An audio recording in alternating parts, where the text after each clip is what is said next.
कर्ज में बुरी तरह फंसी टेलीकॉम कंपनी वोडाफोन आइडिया ने बैंकों से इमरजेंसी लोन के लिए संपर्क किया है।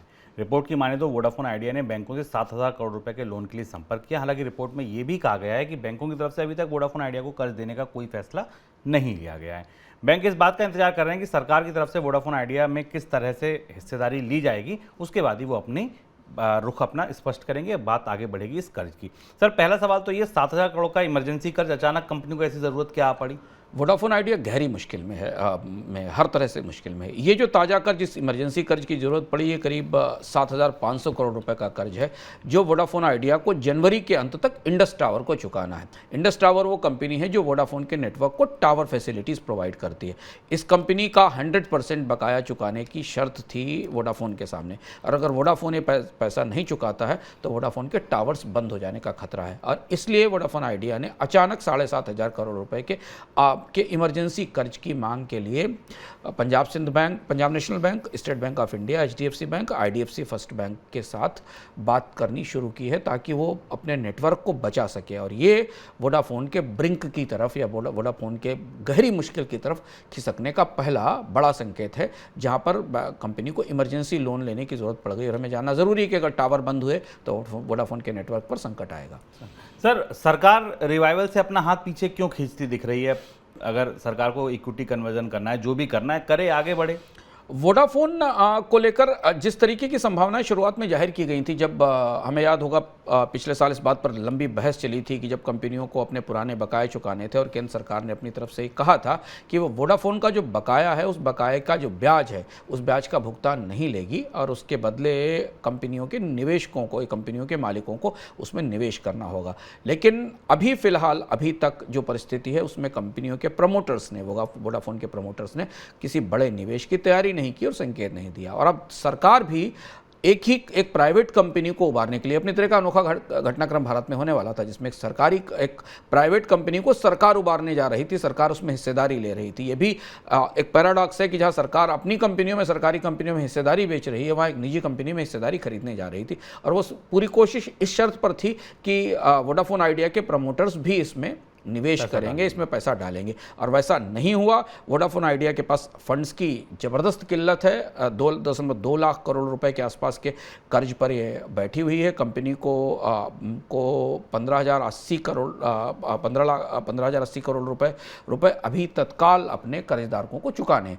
और इसलिए जब केंद्र सरकार की तरफ से मदद मिलने की संभावना बंद हो गई तो वोडाफोन के लिए और ज़्यादा चुनौती हो गई। और इसलिए बाकी जो लेंडर्स हैं जिनकी बकायेदारी है, उन्होंने दबाव बनाना शुरू कर दिया। और इंडस टावर की ये अपील इसी तरह से है। डिप्लोमेटिकली भी इसमें काफ़ी मूवमेंट हो रहे हैं।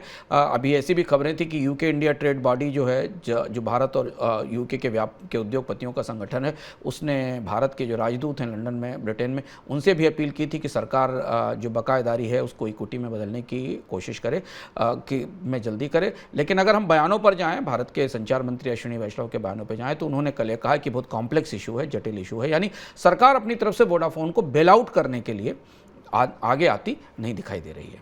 तो सर, फिर किस तरफ जाते दिख रही है अब आपको ये कंपनी? वोडाफोन के पास सामने तीन बड़ी चीज़ें हैं जो नहीं होती दिखाई दे रही हैं और वोडाफोन बैंक्रप्सी के रिस्क की तरफ बढ़ती दिखाई दे रही है, ऐसा बाजार के विशेषज्ञ मान रहे हैं। पहली चीज़ तो ये कि वोडाफोन फिलहाल 5G सर्विसेज लॉन्च नहीं कर पाएगी। ऐसी स्थिति में जब उसके पास 2.2 लाख करोड़ रुपए का कर्ज है, उसे अपने टावर कंपनी को, मौजूदा टावर कंपनी को देने के लिए भी, उसके बकाये चुकाने के लिए भी 7,500 करोड़ रुपए नहीं है। वोडाफोन की बैलेंस शीट में केवल 190 करोड़ का कैश बैलेंस है इस समय उपलब्ध है। ऐसी स्थिति में 5G सर्विस तो भूल जाइए कि वोडाफोन जल्दी 5G सर्विस लेकर आएगी। दूसरी चीज है कि इतनी सारे संकट के बाद भी वोडाफोन के प्रमोटर्स की तरफ से किसी बड़े निवेश की घोषणा अभी तक नहीं हुई। जो संकेत मिल रहे हैं कि वो 4 से 5 हजार करोड़ रुपए वोडाफोन में डाल सकते हैं, पर उससे कंपनी का भला होने वाला नहीं, कंपनी का नेटवर्क नहीं बन सकता है। और 2.2 लाख करोड़ रुपए का कर्ज होने के बाद बैंकर्स क्या इस कंपनी को कर्ज देंगे, वोडाफोन को नए सिरे से कर्ज देंगे, इसकी में भी बड़ी मुश्किल है। और इसलिए वोडाफोन के 7,500 करोड़ रुपए के जो कर्ज की तत्काल इमरजेंसी क्रेडिट की मांग है, इस पर भी लोगों को बाजार में, शेयर बाजार में निवेशकों को शक है कि बैंक आसानी से उसे कर्ज दे पाएंगे। और ये वोडाफोन के लिए जोखिम की बात है। मतलब इस सर्वाइवल का सवाल है। भारत की जो तीसरी मोबाइल कंपनी है वो लगभग अब ब्रिंक पर है, जहां पर उसका का भविष्य अंधेरे में दिखता है, सर्वाइव करना मुश्किल दिखाई दे रहा है।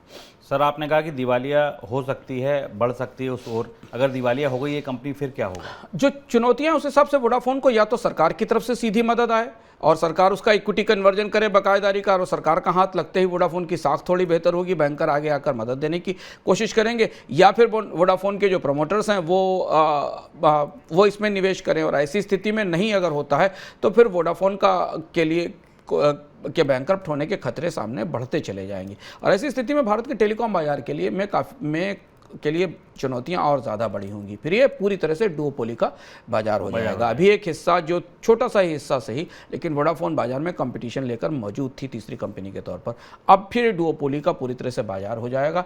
वैसे भी अगर आप पिछले 7 महीने के शुभम आंकड़े देखिए, जिनको मनी सेंटर में लगातार चर्चा करते रहते हैं और आपको अपडेट ला कर देते रहते हैं, लगातार अगर आप देखें तो वोडाफोन आइडिया एयरटेल और जियो के मुकाबले अपने ग्राहक का आधार को लूज़ कर रही है, सब्सक्राइबर्स लूज़ कर रही है। उसके सब्सक्राइबर्स वोडाफोन और एयरटेल और जियो की तरफ जा रहे हैं। दूसरी चीज़ ये कि जो भविष्य की सेवा है, जहां सबसे ज़्यादा रेवेन्यूज़ आने, अच्छे रेवेन्यूज़ आने हैं, वो रेवेन्यूज़ लाने के लिए 5G सर्विस की ज़रूरत है, वो 5G नहीं दे पाएगी। और तीसरी और सबसे महत्वपूर्ण बात ये कि वोडाफोन को अभी मौजूदा स्थिति में अपने आप को चलाए रखने के लिए अपने टैरिफ में ज़बरदस्त बढ़ोतरी करनी पड़ेगी, अपनी दरों में ज़बरदस्त बढ़ोतरी करनी पड़ेगी अगर उसको सर्वाइव करना है, और उसका असर फिर उसके ग्राहक आधार पर पड़ेगा। यानी एक किस्म का ये दुष्चक्र है, एक विशेष साइकिल है जिसमें वोडाफोन आइडिया फंस गई है। और अगर इस बजट तक, अभी अगले 2-3 महीनों तक सरकार ने वोडाफोन आइडिया को उबारने के लिए कोई आगे मदद नहीं की, तो फिर यहाँ वोडाफोन के लिए अस्तित्व का संकट बनता दिखाई दे रहा है।